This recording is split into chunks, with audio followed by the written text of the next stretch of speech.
Morning. Hello Vicky. Morning Lynn. Morning. Welcome everyone, it's lovely to see you. Welcome to my live. Oh, hello from New Zealand. How lovely. Welcome. Good morning. Oh, put my glasses on so I can see. Morning Bridget from New Zealand and Mrs. Ann, nice to see you again. Lovely. Ali Linley, hello, welcome. Nice to see you. Gosh, it's so nice to see everyone coming. Morning Russell. Morning Darcy. I'm saying morning to Bridget in New Zealand and it's not morning with you at all. It's evening, isn't it? So, but very welcome. Morning Darcy. Morning the Homely Palace Mum. Very lovely to see you. You are all very welcome. Morning. Bridget, oh yes, thank you. I had my nail colour done yesterday.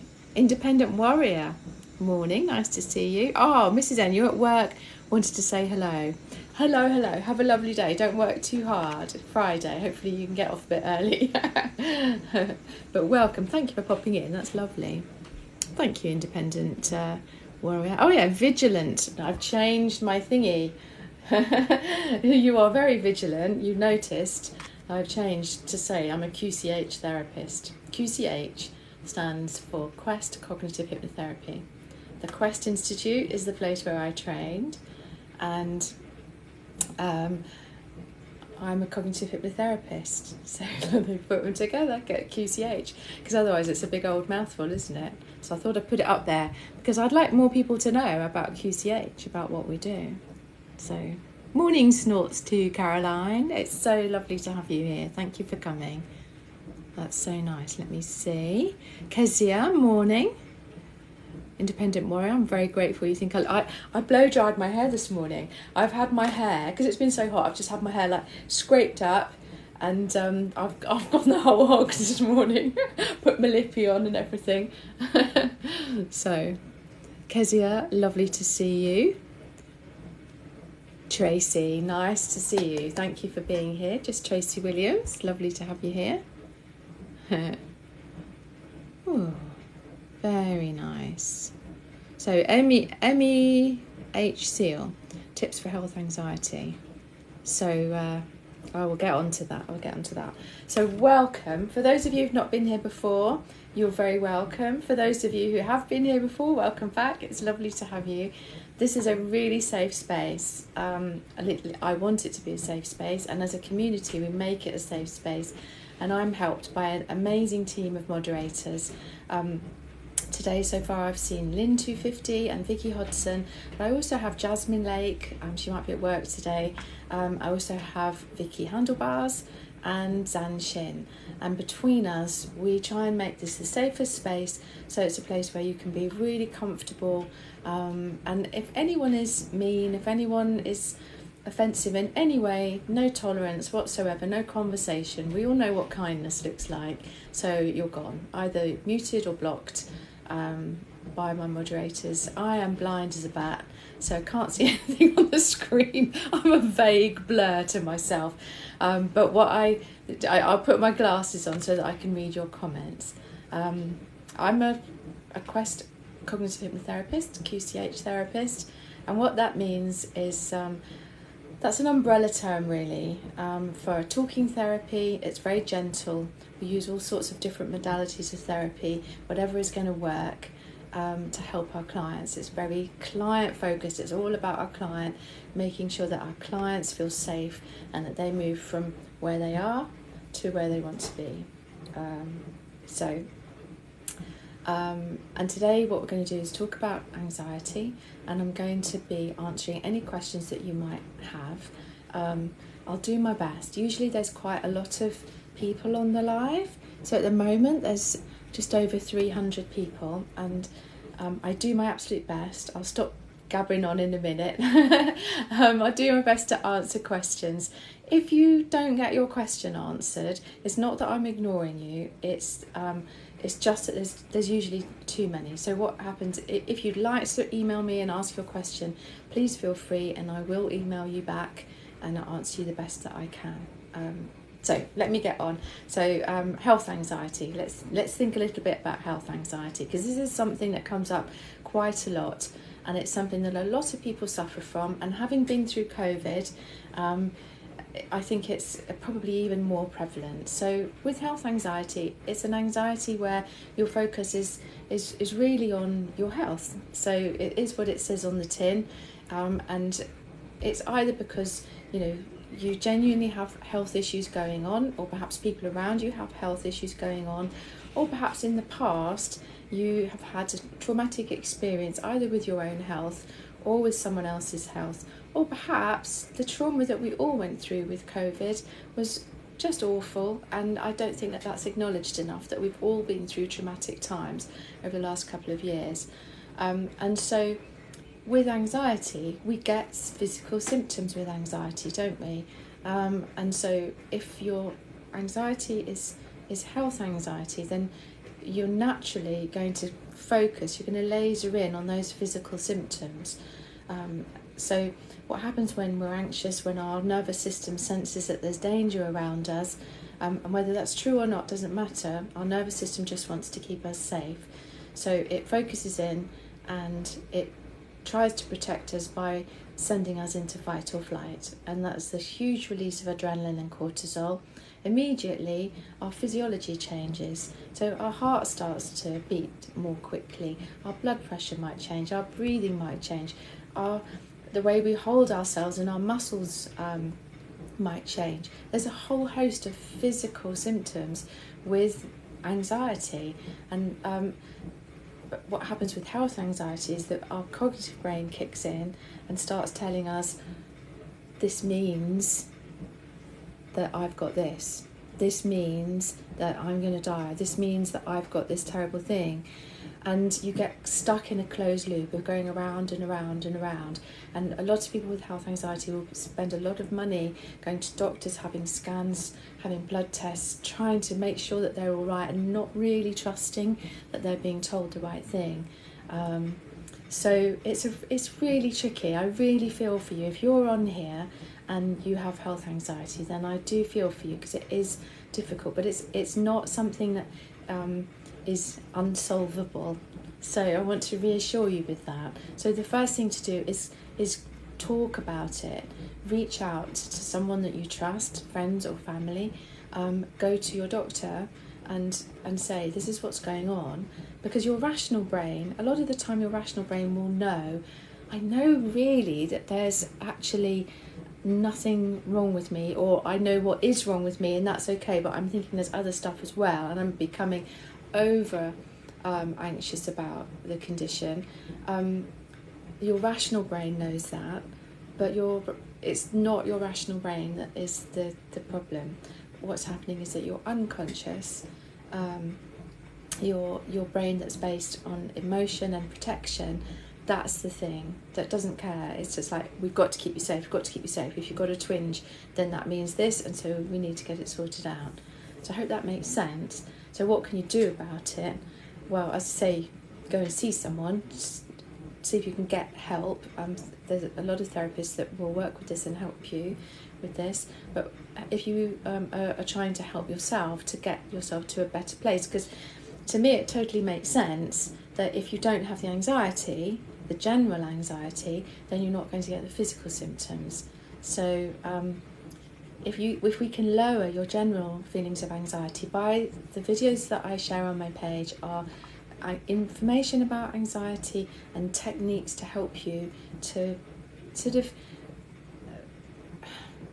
help calm yourself, to help your nervous system understand in a physical way that you're safe. So if you have a little bit of time scrolling around looking at those videos, physical techniques, information, breath techniques, and this is not a sort of one technique and then you're fixed. It's about having a lifestyle where everything slows down and you start really looking after yourself in a way that is much more positive. So I hope that helps a little bit. Thank you for asking the question, because I know lots of people suffer from health anxiety. So let me have a little look. I'll look at some more questions. Thank you so much. Thank you so much. I can see lots of people are following me and lots of people are liking what I'm saying, and I've seen some gifts, and you're very kind. I do appreciate that. Thank you so much. Let's have a look. So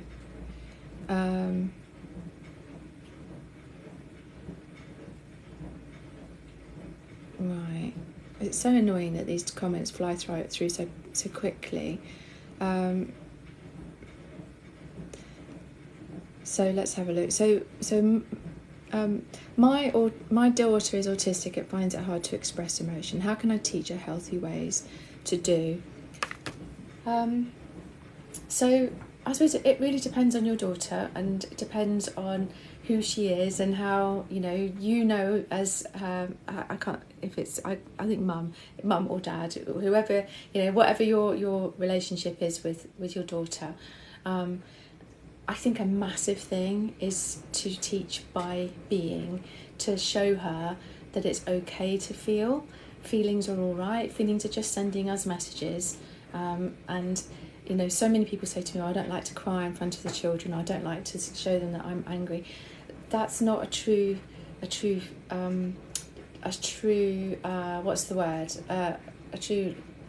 reflection of who we are as human beings. Because what helps children, whether they're on the spectrum or whether they're not on the spectrum, is to be able to see that emotion is normal and that it's okay to feel emotion. And because by watching you, she'll see you go from feeling okay to not feeling okay to dealing with it to coming back down to feeling okay again. So that in itself is a learning curve. To reassure her, to be able to help her in the way that she needs, and you will know that best way, to help her, reassure her that it's okay, to give her time. So if she has a meltdown, then it's okay, it's okay to have that. That's her not being able to communicate perhaps how she feels, not understanding a situation. Some of the physical things that I share can be really helpful for children particularly. Things like breathing together, the triangle technique that I share on my page can be really helpful for children, and also this, and to do it with her, to be, to acknowledge the feeling, you don't seem quite yourself. You seem a bit upset, or you've gone a bit quiet. Why don't we breathe together? Why don't we play the triangle game? And you can do this. Make it something that is a connection between the two of you. So I hope that makes sense. I'm not an expert on working with people who are neurodivergent. I have colleagues that are, but I have worked with lots of people who are on the autistic spectrum. People that, I take every person as an individual, and they're just everyone has the amazing stuff about them, and it's not that anyone is. I don't take this the wrong way. I don't mean this in the wrong way, but it's not like anyone's broken at all in any way. It's about just finding the best way for them to deal with the situation that they're in. So I hope that helps a little bit.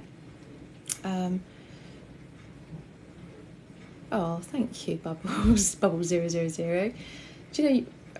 Bubbles says, I would love to be a therapist, always been my dream job, and nice things about me. But yeah, it's my dream job too. I absolutely love it. I'm so chuffed that I trained.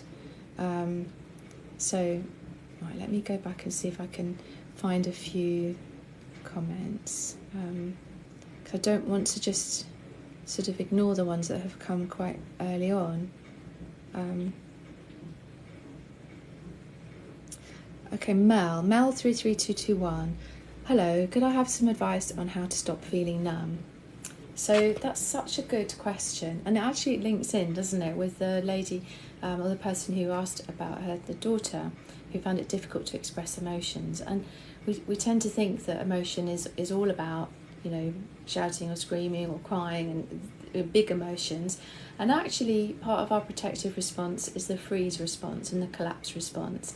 and that can leave us feeling numb, because there are times in our life when there are times, if you think about our emotional day or our emotional life as a ladder, and at the top of the ladder all is well, and we are in flow, we're relaxed, we're with the people that we love, we're doing things we really enjoy, and we just feel really present and safe, and all is well. And ideally we'd all love to be up there all the time, wouldn't we? But we're not.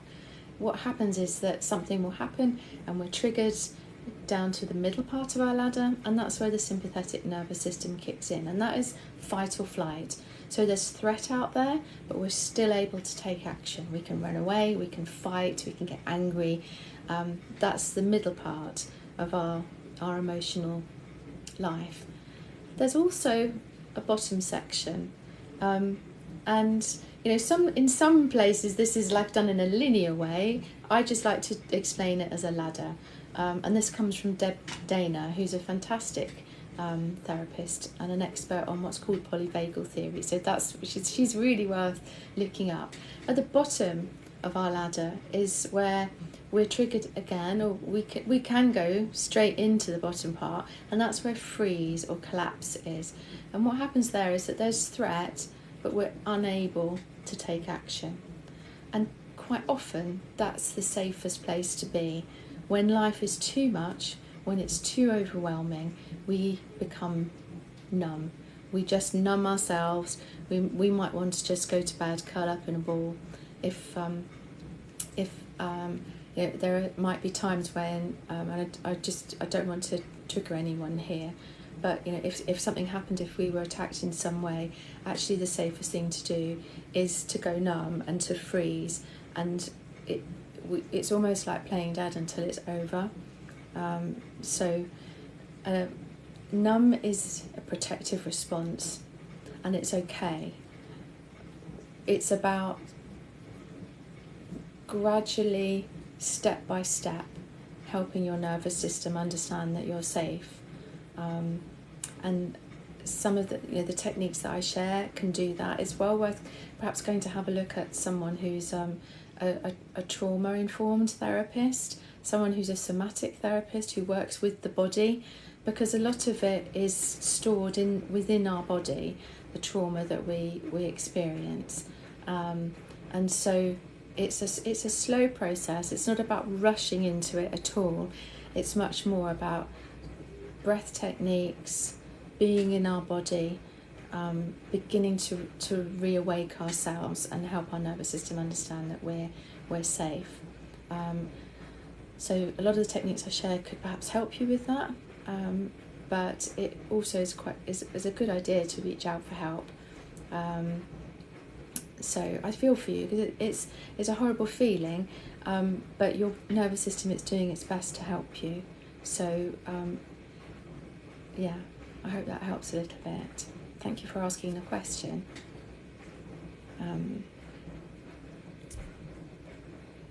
Let's have a little look. So welcome to everyone who's joining us. It's so lovely to have you here. I'm Sarah. I'm a QCH therapist, and I've seen a few people asking, what's a QCH therapist? Good question. QCH stands for Quest Cognitive Hypnotherapist. The Quest bit is I trained at the Quest Institute, and cognitive hypnotherapy, it was founded by a man called Trevor Sylvester, who still teaches at the Institute, and it's really an umbrella term for a talking therapy that uses all sorts of modalities of therapy. We use NLP, we use positive psychology, we use techniques like timeline and rewind, we use AMDR, which is a sort of a side shoot of EMDR. So I think it's a brilliant therapy. I love it. It has its limits. I know my limits, and there are certain. I'm trained to a certain degree. I'm not allowed, and I wouldn't work with people who are beyond my capabilities. So that's the realm of psychologists, psychotherapists, psychiatrists, that sort of thing. But I can help a lot of people, and as QCH therapists, we love it. That's what we love to do. So I hope that helps. Let's have a look. Little Tasha, 42A. I got accepted for my first placement as a counsellor. I'm very, very nervous. Oh my goodness. Well, congratulations. That's brilliant that you got a first place, and completely normal that you feel nervous. You know, anyone starting a new job, anyone going for a driving test, anything like that, you're going to feel nervous. It's okay. And you're not the counsellor yet, that you will be, but you're going to learn bit by bit. A fantastic thing that Trevor Sylvester told me and told all of us as we call ourselves Questies, sounds like a cult, it's not really, is that don't ever take, so if you're seeing a client and you can't help them, you're not the right person for them, and you don't beat yourself up about that. Don't take those moments as failures. Don't take that personally, because sometimes we're just not the right person. Sometimes we're a stepping stone, and maybe sometimes we can help that person to find the right person. So don't take that personally if things don't go the way that you were hoping they were going to go, but also don't take it personally when things go really well, because it's not about us as therapists, it's about the client. The client, you know, you do all the work, the client does all the work, and we're just there, just maybe shining some light on areas in which they can move. So I think that takes away a huge pressure from us as therapists, that it's okay if we give our total focus to the client and make them feel as comfortable as possible. Then we forget about ourselves. That's what we need to do, forget about ourselves and concentrate on the needs of the client. So, but good luck. I hope it goes really well, and hopefully the people you'll be working with will make you feel very welcome and relaxed. So good luck. Back to my glasses on, seeing some comments. Let's have a look. Thank you so much for the likes. It's very, very kind of you, and thank you for following me. I really appreciate that.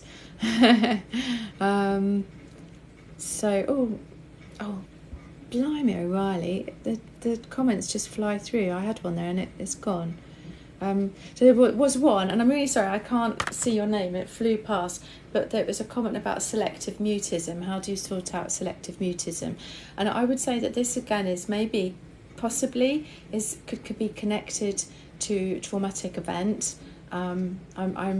It's difficult to comment on individual cases here, so I try to be quite general, because I don't know the ins and outs of individual cases, and it would be wrong. This is not a place for actual therapy. This is just hopefully a place for information.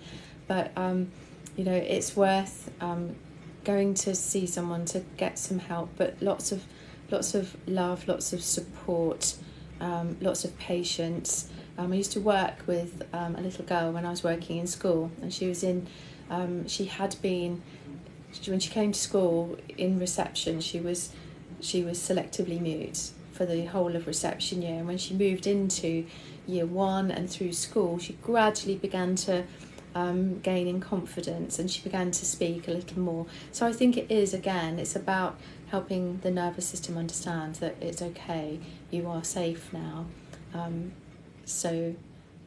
I hope that helps a little bit. Some of the techniques perhaps that I share might be helpful. Just the physical message to the nervous system that the person is safe, as long as they are. If they're still in a situation where environment is not safe, then it's not surprising, is it, that they're selectively mute. So yeah, thank you for asking the question. Okay, let's have a look. So I can see a few questions here about emetophobia.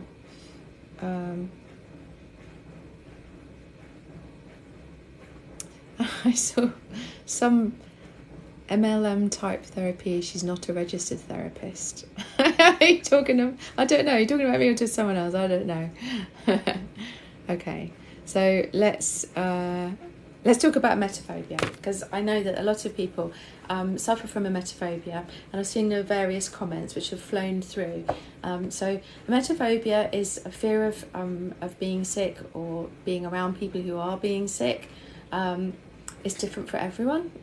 Everyone will have a different experience of it, and it's a horrible thing to have, because no one likes being sick, do they? It's not something that you would choose to have happen to you, but it's a completely natural experience, and it's an experience that happens very, very rarely to any of us as adults. You know, most people, I really can't remember the last time that I was sick. Obviously, if you have an illness, then that might be more more regular for you, but generally speaking, it doesn't happen very often. And rationally, the people who suffer from emetophobia, you will all know that. I don't need to tell you that. However, your unconscious mind, your nervous system, doesn't care about that. It's just learnt probably through events in your past, events that have been traumatic for you. It's learnt to view being sick as something that is horrible, something out of your control, something that is to be avoided, and so it does everything it can to, even if there's a hint of it, of either yourself or someone else being sick, does everything it can to make you feel absolutely horrendous, so that you'll remove yourself from the situation, or maybe like not drink alcohol, which it's not a bad thing, is it, not to drink alcohol? But it's amazing how our nervous system will work to try and protect us. So remember, it's a protective behaviour. It's not about you as a person. You haven't failed, you're not broken. It's a behaviour that is in place because your nervous system believes that it's a dangerous thing. So it's definitely worth going to see someone about this. A therapist will be able to look at where this has come from, because as QCH therapists, and also counsellors, all sorts of therapists, what we can do is we can go back and we can look at, where has this come from, what was the first event connected to this, and once you can go back to that and look at it again from a safe place, to know, okay, I am safe, and I'm looking at that, I'm remembering it, and I'm just reframing it as in, oh, okay, so I was really young when that happened and I didn't really understand what was going on, but now I do as an adult. And it takes time and it takes work, but it's absolutely sort-outable. I think sometimes we can feel a bit nauseous with anxiety generally, and so we can help ourselves by using some of the techniques that I talk about again on my page. And if you look at the bottom bit of my page, there's different categories of different things. So I always think it's very important to inform ourselves. Information is power. Find out all you can, but also give your focus to the good stuff. Start connecting to the world, so that your nervous system gets the release of the good hormones that help you feel safe and well, and then you feel less anxious, you stop feeling so nauseous, and that's one of the things that can help you. So I hope that helps a little bit. Let's have a little look. So that's a really good thing. So possibly nada, I always close my eyes and imagine me being in nature. So it's one of the things that I always say to people is, I always say to my clients, have a think about self-care, bringing self-care into your life every day. And I don't mean by self-care sitting in the lotus position for 3 hours, meditating, going on. Meditation can be amazing, but actually it's much more about having something in your day that you really look forward to doing, that you love doing when you're doing it, and you can look back at and think, oh, that was lovely, I really enjoyed that. And in all three of those moments, you're getting the release of the hormones that send the message chemically to your system, oh, we're safe, it's okay. And in those moments, you stop overthinking. You're at the top of the ladder that I was talking about. You're in flow, your muscles are nice and soft, your breathing's lovely and slow. And so you're creating, by bringing self-care into your day, little oases of safety in your day. And those oases can get bigger and bigger and bigger until it just spreads through the rest of your life. And life can feel so much better, so much safer, so much happier. and self-care is different for anyone. I talk to people about connecting with people, connect with the right people, the people that make you feel good. Connect with yourself, and that can be anything from meditation to baking to reading to anything. Connect with animals. If you've got pets, you know how lovely it is. If you've got a dog, being with your dog, going for a walk, having a cat, whatever it is, whatever your animal is, connection with your animal feels amazing. Connecting with nature, being outside, just being in a park, being in your garden, being in the woods, being in the field, wherever it is, that can be really good. Connecting with exercise. So you can combine lots of these. You can go for a walk in nature with a friend and your dog. Woof. I didn't mean to say woof. Why did I say woof? I'm losing the plot. Anyway, but can you see what I mean? That I'm going all red. So you've managed in one walk, you've catered for loads of those things, haven't you? So, but it's also about connecting with creativity and learning. So it's almost as though at the moment, if you're really struggling, you're in a dark hallway and there's all these doors off, and self-care allows you to open the door, and you can begin to be able to walk through that door, through those different doors to different areas of how your brain works and different experiences. So that's why I bang on a bit about self-care, but I think it's really important. But it's about what works for you, not what someone tells you is self-care. So, oh gosh, I have loads of people following me. That's very lovely of you. Yes, so use... Tracy, thank you. Yeah, if I see your question, I'll do my best to answer it. I will. Let me see if I can go back. 859, user 859. There you go. What do you do? I do answer questions. I'm a therapist. I do answer questions, but there's so many questions, it's quite hard you can email me. If I don't answer your question, I really mean this, you can email me at sarah@sarah.aris. All the details are on my profile. If you want to email me a question, it's absolutely fine. Is it taxing to be a therapist? I have to say, I work Tuesday, Wednesday, Thursday seeing clients, and I limit the number of people I see because I want to be able to see the first person I see on a Tuesday. I want to be able to give the same level of care and attention to them as I give to the last person I see on a Thursday. So it's not about seeing as many people as I can cram in.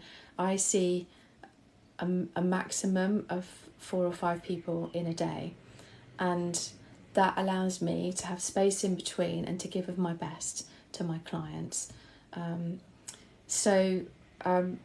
If I go over that, like there's times perhaps when someone needs an emergency appointment, like a client I've seen before, and they come back and they go, I really need to talk to you, Sarah, and I will fit them in, and I can tell the difference, because if I stretch myself, it's not that I'm emotionally taxed by it, but it's quite mentally tiring.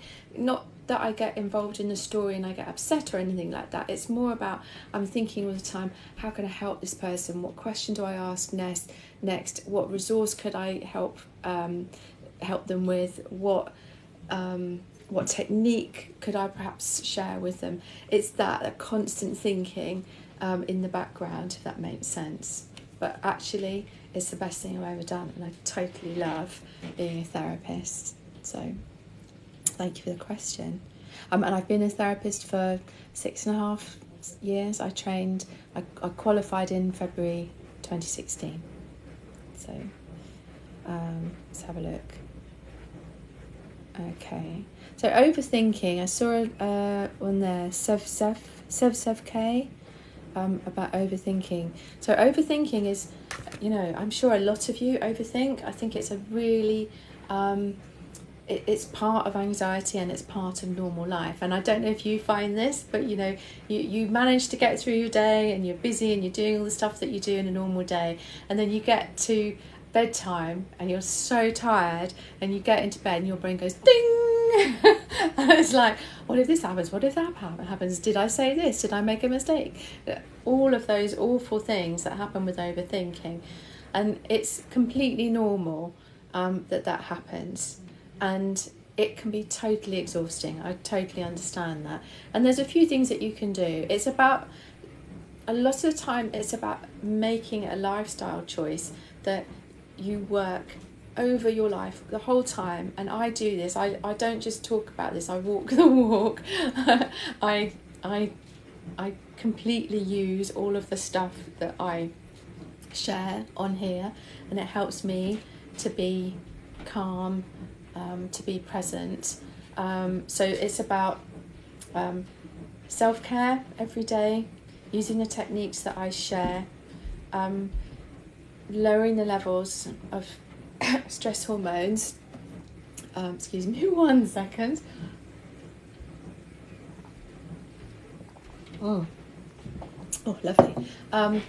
And also, stuff you can do when you're overthinking can be things like, if you have a list of stuff. So if you're lying in bed and you're thinking, oh, I'm thinking this, I'm thinking that, have pen and paper, write down all the stuff that's going in your head, and either you can just fold it up, put it in an envelope, seal it, and go, right, I'm going to deal with that in the morning. And you wake up in the morning and go, what was I thinking? Most of these are mad.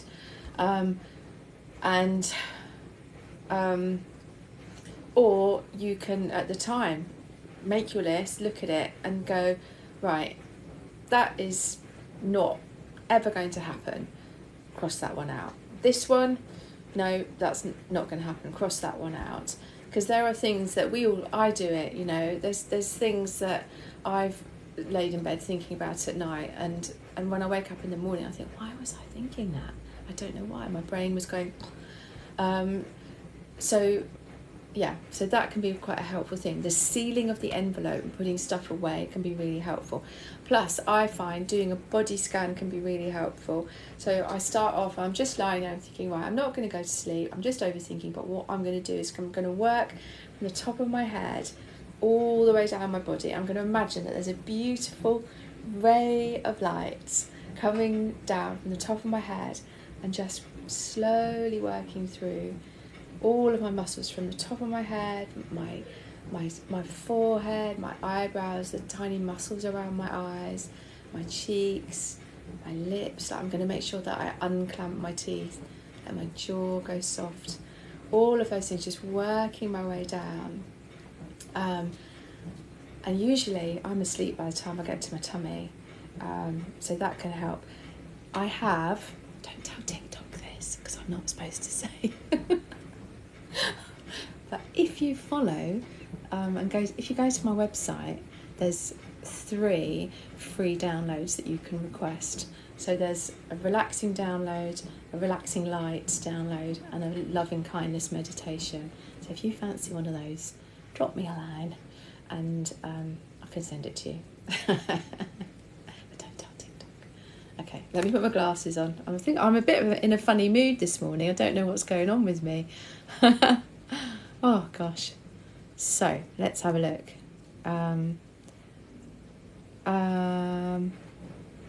So Earth to Sienna. I bite my nails so much that they bleed. I'm on meds and my anxiety is completely sorted out. Okay. So, and can I just say thank you to Lynn250, because Lynn, I don't see a lot of the comments. Lynn and Vicky, my mods, and I'm not sure, I'm not seeing if anyone else is here, but my moderators work really hard to keep the safe space, but they also they're typing away, trying to answer your questions and reassure you of what I'm doing. So thank you, Lynn, and thank you, Vicky. I really appreciate you doing that. So, nail biting. So, can be a habit.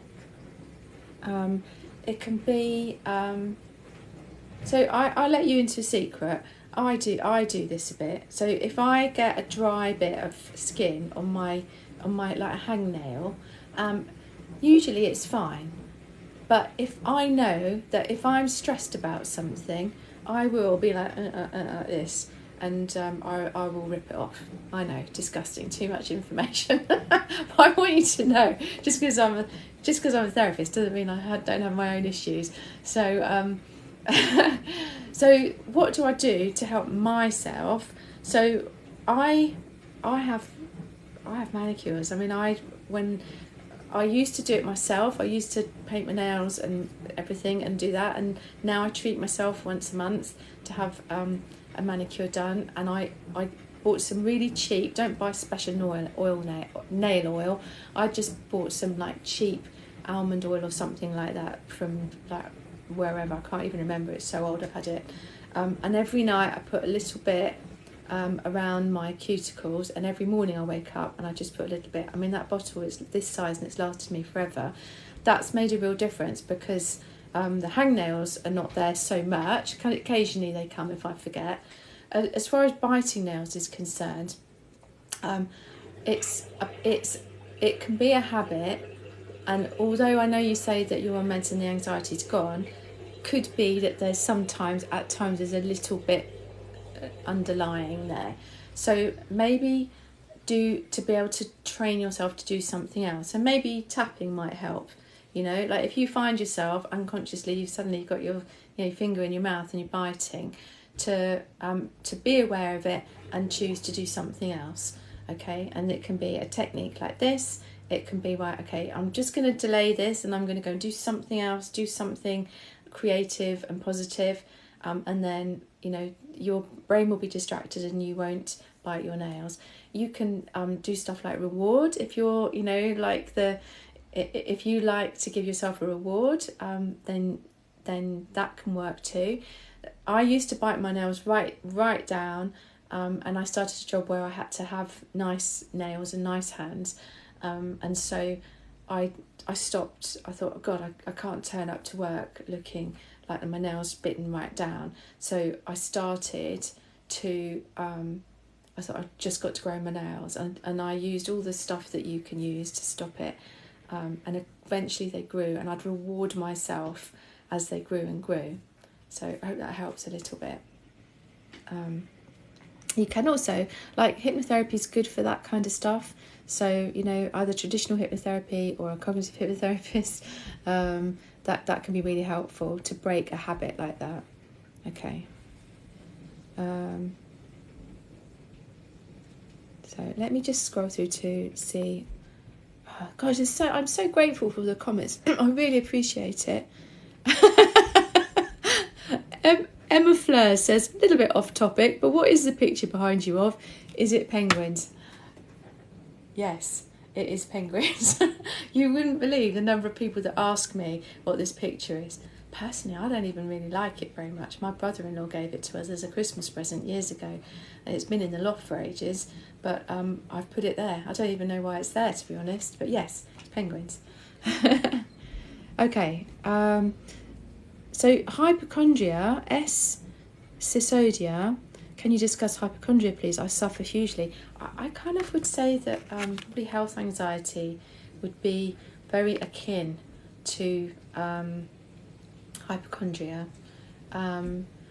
I would say maybe, if you weren't here for when I was talking about health anxiety, maybe that was sort of at the beginning. It's one of the first questions. What I'm doing with all of these lives is I download them and I put them on my YouTube channel. So if you've missed anything, I might have covered some of the stuff that you're asking about in either this live or in other lives. So do go on my link. There's my YouTube channel, and you can look at all of the lives that I've done recently. So that might be helpful, and then you can like fast forward through the bits.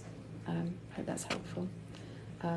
So I hope you don't mind that I don't go over that again. But it is on this live earlier on. Darcy says, how do we book an appointment with you? So, well, just email me. I mean, at the moment I do have a waiting list, so it's a bit of a wait at the moment. It's not massive, but what I do is that I always, if anyone contacts me, I have a conversation first on the phone just to check, because there's lots of stuff that I don't work with, that I'm not trained enough for, or it's not my speciality, or maybe you know, we're just not the right fit, because the important thing about a therapist is that you click. Because you, as a client, you want to be able to feel that you can trust the person. So that's the first step, is an email, a phone call, and then we go from there, really. Let's have a look. So yeah, Quest Cognitive Hypnotherapy is QCH. And if you look up, there's loads of links on my bio, and there's links to the Quest Institute, links to my Quest Hub, loads and loads of free resources. We really try hard as a group to give back to the community, to give as much information as we possibly can for free. So go and have a look, and you'll find out more.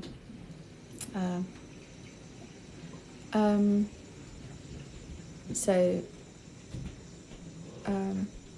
Peace World 23, should I see a psychologist if I have social anxiety? You could see a psychologist if you have social anxiety. They would absolutely do a great job helping you, I'm sure. But you could also see a counsellor, you could see a hypnotherapist, you could see a QCH therapist like I am. It's really about what you're looking for and how you want to work. So I always say, when you're looking for a therapist, first thing, go to your GP, because if you possibly can, and I know this is like impossible at the moment even to see a blinking GP, so that's hard, but if you can possibly see a GP, see your doctor, and ask to see a talking therapist, then that's the first place to go, because that will be free through the NHS.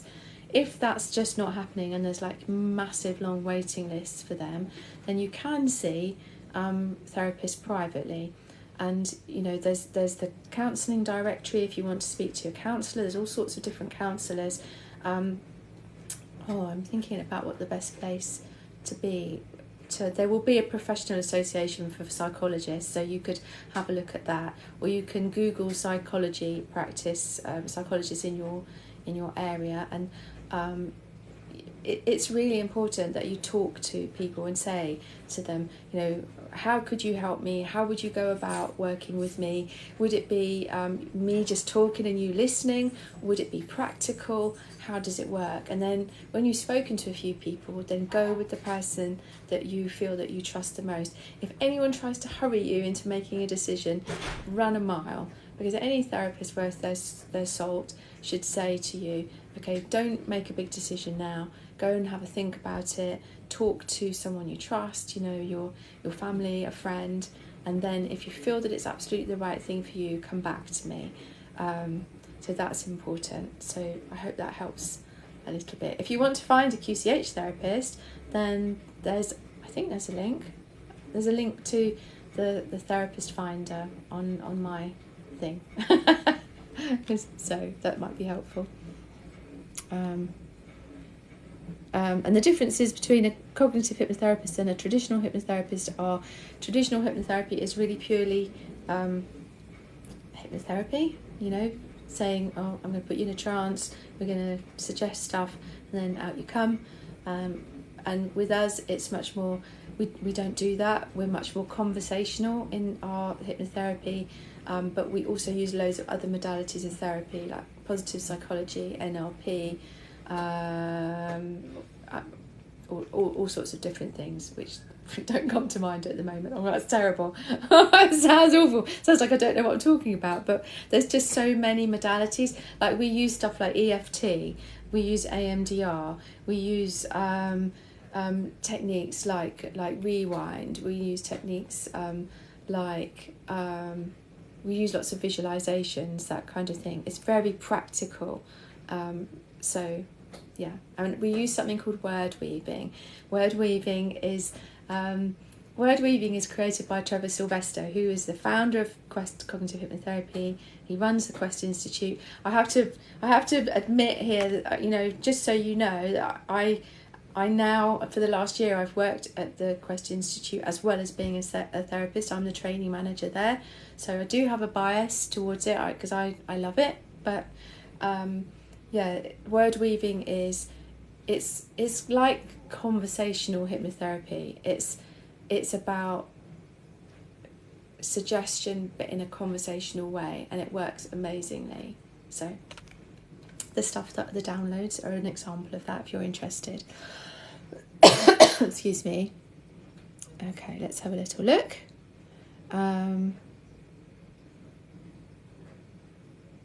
Oh, thank you, Bella Linda. I radiate positive energy. Thank you. I appreciate that. I am quite a positive person, and I really think it's because of the work that I do and the understanding that I have, and also because I've been through my stuff in the past, and I know that it's hard, isn't it, when you're going through stuff. And I think there can be a sort of a feeling in mainstream really that maybe you're broken when there's stuff goes wrong with you, and I don't believe that. I don't think anyone's broken. I think that we're going through hard times, and our nervous system, our body is doing its best to protect us, to look after us, and it's just, sometimes it's just working on information that it's misunderstood, it's outdated, and there's always a way to move forward, to change and to grow. It's just about finding the right way of doing that. So thank you for that very lovely comment. Let's have a look.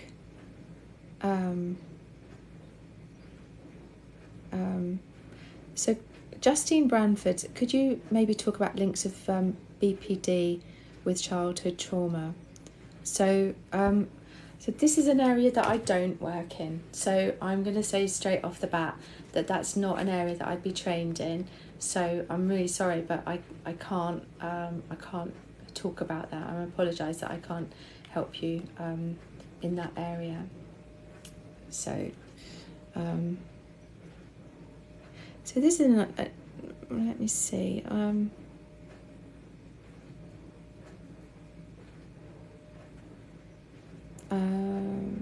So Kirsty, what type of therapy would you recommend for physical trauma, domestic violence and sexual assault? So that's a really good question, and I think it comes down to you, the person, as an individual. As I was just saying a minute ago about choosing the right therapist for you, I think particularly when you've been through incredibly difficult times and you have had the courage to come through that, it's absolutely vital that you're working with someone that you totally can trust and feel comfortable with. So whatever modality of therapy you go for, whether that's psychiatry, psychologist, counselling, hypnotherapy, cognitive hypnotherapy, make sure that person has understood. You don't have to go into any detail, but look for someone who has experience in working with other clients who've been through what you've been through as a generality. Not going into any details. Look for someone who is trauma informed. That's the best way to go, I would say. But I think it is a very, very personal decision. And if you find yourself working with someone and you don't feel comfortable with them, then you have every right to walk away from that and find someone who is right for you. So I hope that helps a little bit. Let's have a look. Gosh, look at the time. We're nearly done. We're nearly finished. So I thank you so much for being on here. So many people. It's so lovely. I'm going to carry on just for a bit longer, but just so you know, I do my lives twice a week, every Friday morning at 10 a.m. English, UK time. English? What am I talking about? UK time. So I do Fridays 10 a.m. UK time, and I do Mondays 5 p.m. UK time. So that hopefully enables people from all over the place to be able to come along and join us. And I always upload them to my YouTube channel so that you can watch them. If you're just coming in at the end here, then go and have a look in the links. There's a link to my YouTube channel and you can always watch it, sit with a cup of tea, pause it, go away, come back, and hopefully that will be helpful to you. There's loads of links in my bio. I know that I'm not supposed to say this because TikTok doesn't like you going elsewhere, but I don't really care. So I want you to be able to have as many resources and as much help as you possibly can, because everyone here, you know, either you're suffering yourself or maybe you have a loved one that's suffering and you're looking for help for them. So whatever's going on for you, please don't despair. You know, keep going, and you know, do come back if you'd like to. It'd be lovely. I always put a thing on my profile page, so you can set a reminder or you can register, so that you know when they are. So do keep an eye out for that. So Bridget, yeah, so you're in New Zealand, and I'm glad that this is a good time for you. That's why I did them at this time for Asia and Australia and New Zealand. So that's great. Thank you, Party Girl 99. You are very, very kind. So let me answer a couple more questions. So Lucy Wooding Art, advice after coming out of a relationship with someone who gaslighted and won't take accountability. Well, that's hard, isn't it? I feel for you, and I think it's amazing that you've had the courage to come out of a relationship like that, because it's very hard to get out. So firstly, well done for doing that.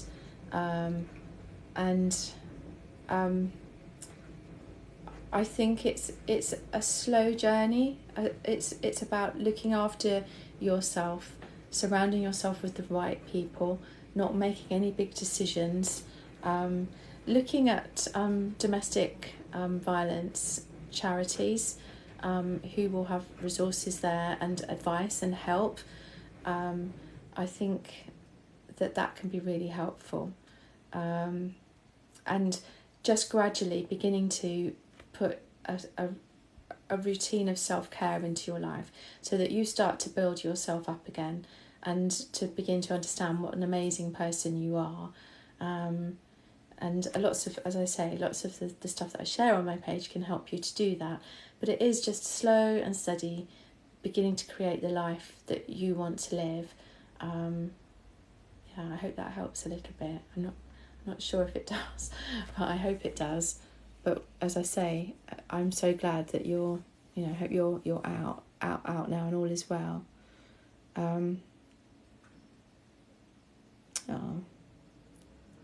So Ellie Rose, Hannah, hello Hannah Thomas, nice to have you. Don't worry about joining late, that's okay. So Ellie Rose says, do you cover OCD? So yes, I do and have worked with people who have OCD, yes, and it's I haven't talked about it today, and OCD is quite a complex topic, isn't it? It's something that I think people quite often try really hard to hide. There's a lot of shame and guilt associated with OCD, and people think, that perhaps they're broken, that there's something really wrong with them. And actually OCD, in the main part, is a protective behaviour, and quite often it can have started at a young age through trauma, through difficult times that you've been through.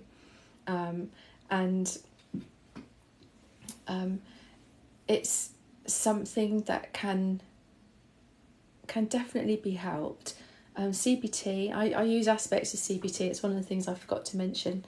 I don't use masses of CBT, but a little bit of CBT in the work that I do.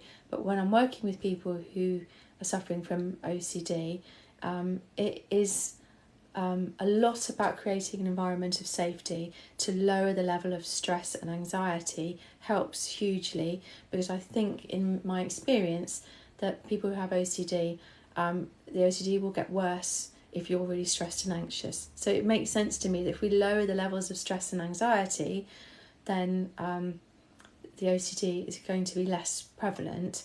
And then it's about recognising the OCD when it comes, to separate you from the OCD, because OCD is not you.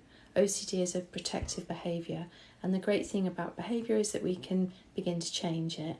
So I hope that helps a little bit. It's very briefly covering OCD, but yeah. Oh, Kirsty, do you know, that is such a really good point there that you make. Self-care is the most important thing, standing on your own 2 feet and allowing your heart to heal. How beautiful is that? That is so, so true. And I think, I talk a lot about being kind to ourselves, about speaking kindly to ourselves.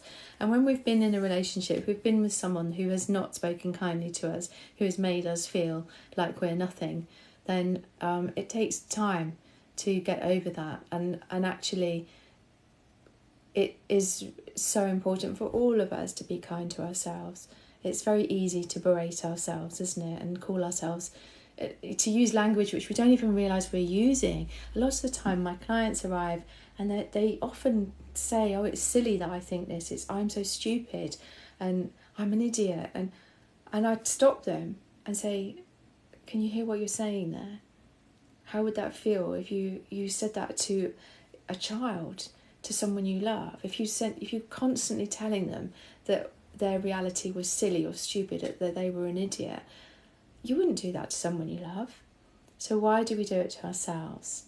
And equally, when we change that around and we start being kind and saying, oh, well done, you did a good job there, that was hard but you kept going, well done, that sort of thing. So telling ourselves, you're really brave, you're really courageous, that was kind.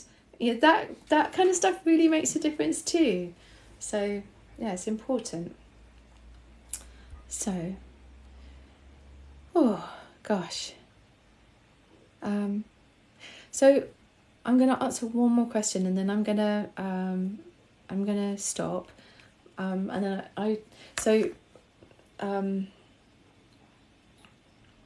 yeah. Yeah, let me have a look. So let's have a look here. Just have a little look, see if there's something. Hello, Luckberry. So spaghetti bedder. Have a look. If you look at this on the YouTube, I've gone over a bit of health anxiety and emetophobia, so that might help you. Also, so Kristaluna, also overthinking. I've gone over that in this video. Have a little look at if it will be on my YouTube later today. That might help. Sophie, I'm very well, thank you. Sophie Story, thank you.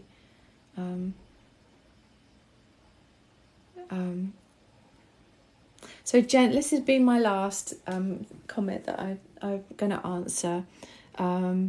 Other than at the end, and I'm a right sucker for scrolling through and just seeing some comments and saying hello to people. So do stay to the end afterwards, because it's lovely to see you and to say hello. So Jenna Barrett says, how to deal with a breakup of 2.5 years. It's been 8 months and I'm still not over him. It's hard, isn't it? Do you know, it's so hard when we have a breakup with someone that we've had a relationship and we've loved, and it's awful. I mean, it's just so difficult, and you just get that burst of adrenaline in your tummy when you think of them. You can feel teary and upset and question yourself, have I done the right thing?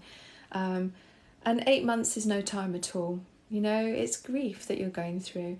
When we have been with someone for 2.5 years, and we've been through everything that we've been through, and if you think about it, 2.5 years, you've been through COVID together, and goodness knows what else you've been through together. So be kind to yourself. It is grief, and it will pass in its own time.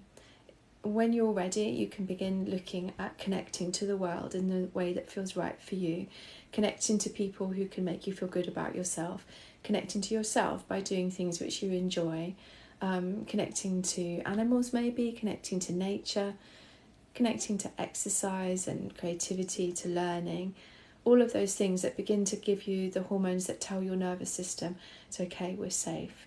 So there'll probably be a part of you that always will miss him, but that part of you gets easier to deal with over time. Blimey, I think of my first proper boyfriend that I had when I was 18, and I still think of him sometimes, and he was a pig. I loved him to pieces. So, you know, if you've been with someone that you've actually, he's been nice and you've had a good relationship, then it's even harder, isn't it, to get over. So it's not about getting over it and forgetting. It's just about being kind to yourself and understanding that with time, and I know that's a cliche, isn't it, saying time will heal, but it is true to a certain extent. It becomes easier and life changes. And so, yeah, I hope that helps a little bit. Okay, so thank you all for being here. Thank you so much for your lovely, kind comments. Thank you so much for your questions, and I'm so sorry if I didn't answer your question. Please feel free to message me. If you comment on any of my videos, I see them all. I reply to comments, and if you want to email me, you can email me. That's absolutely fine. All the details are on my bio, on my website. And a huge thanks to my lovely moderators. I know that Lynn250 and Vicky Hodson have been here today, but I also have lovely Jasmine Lake, Vicky Handlebars, Zanshin, who come along and they help me. They reply to comments. They're as helpful as they can be to all of you who are here when I'm blind as a bat, going like this, on and off, on and off. So I couldn't do it without them, because they keep the unkind people away, and they do. You're just amazing. Thank you so much. So if you've missed this, if you've just come in at the end, it may well be that I've covered something that you were interested in. So again, you can go and have a look at my YouTube page. I'll upload this live later on today, and all the lives that I've done recently are on that page. So yeah, the next one will be Monday at 5 o'clock UK time. So I know if you're in New Zealand or if you're in Australia or Asia, that's not such a great time for you. But for the people who are in America and Canada and the West, is that time makes it easier for them. So it's a balance, isn't it? It's all we can do. Thank you so much for all your follows. Thank you for your likes. Thank you for your gifts. You're just so lovely, and it's an absolute pleasure to be here. So I'm gonna click the off button in a minute, but I'm gonna indulge myself and have a look at some of these lovely comments, because I do appreciate them, and you make me feel good about myself. You really do. So thank you. Oh, only Deb's 12. Thank you. Thank you. Nice to meet you too, Mish Magic. oh no, Baruto 434. Never mind. Come on Monday maybe. Oh. Lynn, thank you. I'm looking forward to Monday too. Hannah, you take care. Catch you soon. Let's have a look. Oh, lovely. You have a lovely weekend, everyone, won't you? You just take care. Oh, Never Forever 02. I'm so glad it was helpful. Thank you.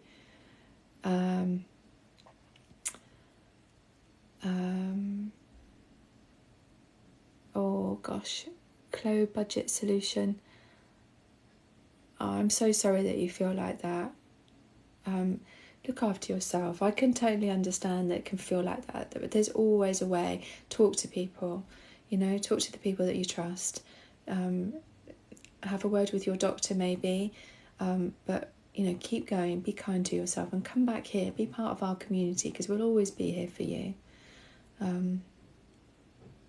Take care of yourself. Annie, thank you very much. It's lovely that you're here. So thank you, everyone. Thank you, and I appreciate you being here. I hope you have a lovely, lovely weekend, and I will see you Monday at 5 o'clock. Bridget, happy weekend in New Zealand. Take care, everyone. I'll see you soon.